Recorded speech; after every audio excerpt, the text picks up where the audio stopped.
course. Article Clifton, Ako nga pala si Classico. That's Maven nga pala, Pakatpagat. 851G. Writer's Block. Hi, Mabu. May bago silang ihahatid at may bago silang ipapakita yung Patuhan ng mga linya. At syempre yung ina-expect namin na mas malupit, mas malakas, mas pinatindi. Lahat sila magpapatayan. Gusto ko magpatayan sila hanggang sino ang tanghalin na last one standing, sinong mahuhuli. si Drix, kung mamarapatin lang si Drix, Si Macbox talaga. Si Vince J. kaya niya lang buuin lahat ng ano niya, linya.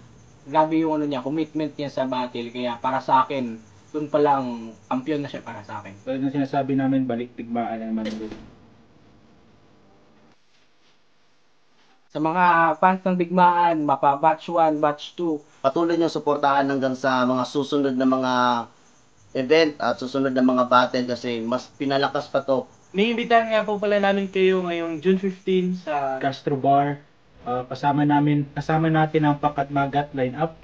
Kasama din natin ang mga match-up mula sa Digmaan isang gabi ng digmaan, mga performances ng mga hip-hop. dito sa Jetfan.